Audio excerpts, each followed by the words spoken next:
trailing by 21. Deficit down to 3 points, 42 seconds left. LeBron James has the ball in his hands, one of the greatest players to ever touch a basketball. He pulls up for a three, probably 27 feet from the basket.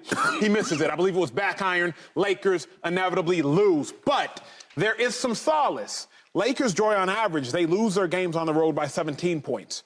They only lost this game by 6 points. Water cooler stat for you all at home. So, Joy, are you more confident in the Lakers or the Nuggets after game one?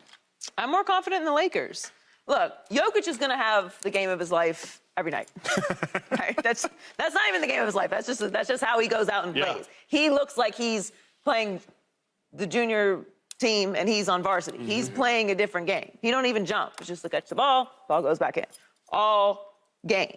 So just expect that. And in a lot of ways, the Lakers did. They know he's going to do that.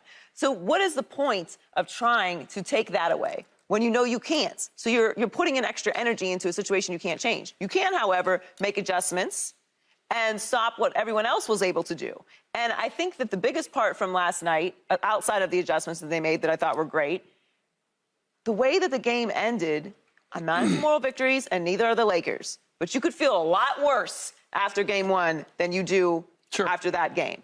Being able to cut down that deficit of 21 points with 5:24 left in the third quarter to bring it into a shot to tie the game up on the road in that altitude in game one, you feel like you can duplicate what you saw last night if you're the Lakers. And if you're the Nuggets, you really have to pay attention to the adjustments that they made. Shady, I have long awaited asking you this question, really any question. You've been missed. A lot has happened since you've been gone. The Lakers beat the Warriors. That happened. Kevin Durant, the God, he was dethroned. That happened. I missed all that? You missed all of that. Oh, man. Through five, and we missed you more importantly. I know the viewers at home missed you, so this question is for you. You more confident in the Lakers or the Nuggets after game one? I'm going to say the Lakers, Joy. I'm going to roll with you. I've been under the weather, but I'm back. That was a great game. You know what? This playoff series, in general, the Lakers have been winning the game once against Memphis. Against the Warriors. They won game one. So I thought that they could steal this one, but then I watched the game. Jokic is unbelievable. Nice. I thought that AD by himself, one-on-one, could guard Jokic. I thought that. Well, in the first quarter, that was understood that he can't. Right. But if you fast forward it, they had a great game all the way to the fourth quarter. Jokic only had 3 points.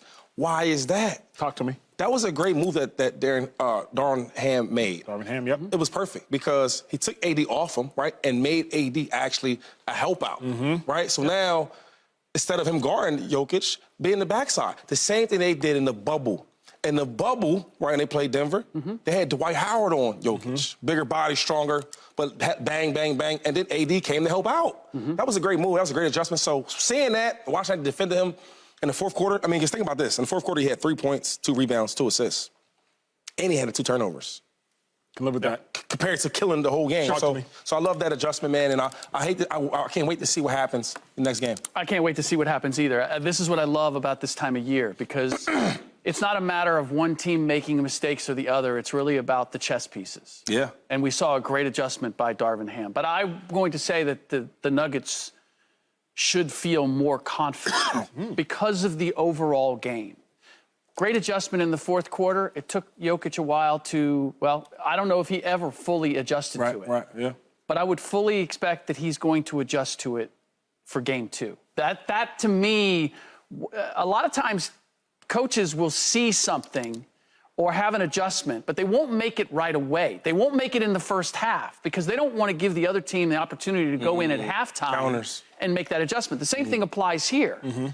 I don't believe that Jokic is going to be stopped by Rui Hachimura and AD off the ball. I think there are some adjustments that the Denver Nuggets can now make. And the one question that I had coming in, and I said at one point that I thought that the Denver Nuggets would be a better matchup for the Lakers than the Phoenix Suns, because Denver has played slow for the most part all season. But against Phoenix, they played fast, and they played fast effectively. And conversely, the Lakers played faster in the regular season, but as they've gotten into the playoffs, they've wanted to play slow. I don't see the Lakers being able to stay with the Denver Nuggets transition game. I don't think the first half was an illusion, they ran well, right? I think that if they can get stops, and there's a question there, can they get stops? Can Denver play defense to the level that they need to?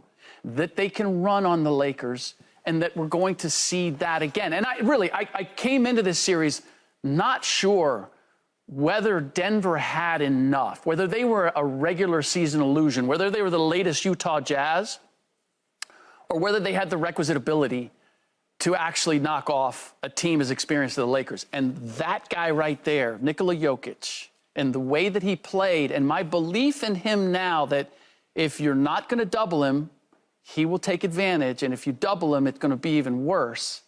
That's why I believe that the Nuggets should be more confident. My favorite thing to watch during basketball games never occurs in the game. I encourage every one of you at home to do my favorite thing during basketball games, watching the post-game pressers. I love it.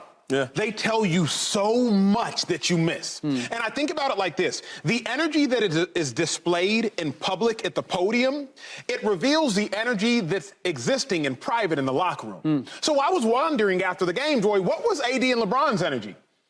They were smiling, drinking smoothies, to the point where the question asker said, hey, wait a second, y'all are in a good mood, drinking smoothies. We haven't seen that post-game. And I thought to myself, this energy in public, it's only a display of what was existing in private. So what must have happened in private in the locker room? Darvin Ham, hey, don't worry about that one, y'all. We outscored them 54-39 in the last 17 minutes of the ball game.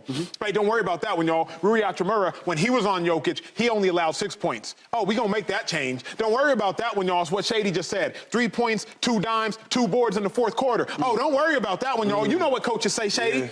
Coaches will come to the locker room after the game, after a loss, and they'll say, hey, that one's on me. Yeah. Right. This loss is on me. Y'all don't worry about it. That one's on me. That's on me, y'all. That is what I think happened in the game yesterday. I think Darvin Ham was like, hey, you know what? I made that mistake too late. That one's on me. Which is why LeBron was happier after a Game 1 loss than he was a Game 6 closeout victory during the Warriors series. We didn't see LeBron smiling after he beat the Warriors. He was just like, nah, this ain't house money. On to the next one. But he was gleeful, if you will. And I watched the entirety of it. My favorite thing to do in series, I'm telling y'all, watch the post games, the quotes and everything. It reveals it all. I feel that and all that. But, I mean, come on now. Like, I agree with you. There's sometimes where the games when the coaches might lose that game. Hey, that's on me. We get that. But they a little bit too excited and too confident. Why you say that? I mean, y'all just lost. Like, True. Like, I get it. You know, the away team is supposed to go out there and just try to steal a win. You got 2 games to still win. I understand that. But you can't be smiling like it's a joke, because that boy Jokic ain't smiling. He's dominating. I got to be honest. I was big on him, but I'm even more bigger on him now to seeing how determined he looks. Even when they start doubling teaming him, right?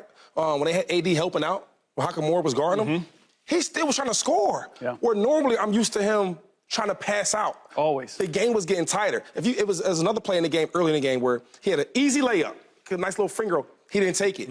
He passed it out for a 3-ball. I'm thinking, like, why he doing that? Like, it's the playoffs. The game got tighter. He didn't do that.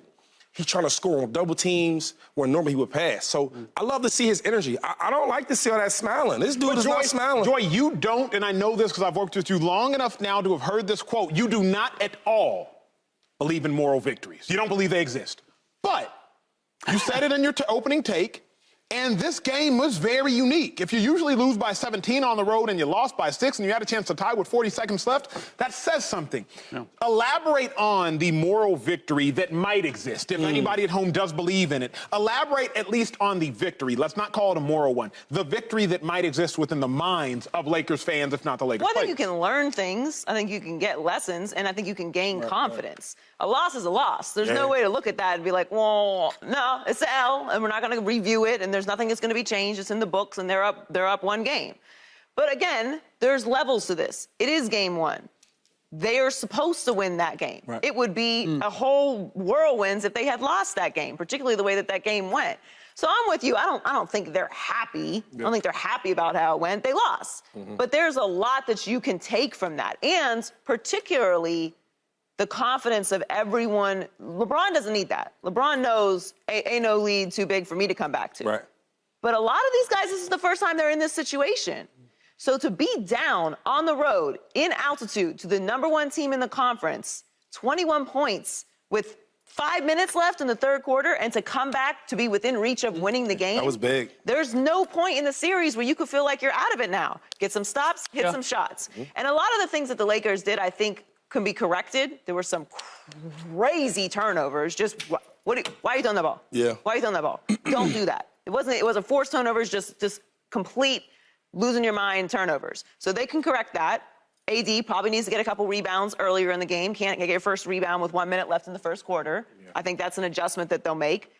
But there's learns throughout the series, and you have a lot of guys who need to have that confidence in that space. So I think that those things, plus the fact that as the series goes on, and we didn't see this last night, that's a big man. If he gets in foul trouble, that changes the game. And that didn't happen last night. He was able to play aggressively like that because he wasn't in a position to be concerned about how many fouls he has.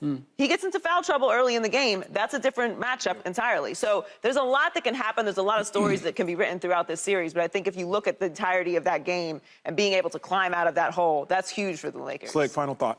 I think the way it ended, we feel better about the Lakers because they closed so aggressively. Of course. But I'm looking at the fact that if we're looking at the series in totality, D'Angelo Russell couldn't play in the second half because he got torched in the first half. Jared Vanderbilt was basically, he played 10, 12 minutes because he wasn't an offensive threat, and defensively, he couldn't get anything done. That leaves them with 6 players in a rotation. Can Darvin Ham either find somebody else to play, or is he going to live off of a 6-player rotation through a 6 or 7 game series? And the weight that's going to put on LeBron and AD. I don't know. The adjustments made between the two coaches is going to play big in this series. Correct. But I have as many reasons to look at the Denver Nuggets and go, oh, their bag's pretty deep. For sure. Like, they should be able to come back and make some adjustments in Game 2 that counter what the Lakers did in the second half. This will be a phenomenal series. Subscribe here to get the latest from Speak, and go watch a few segments from our other shows on FS1.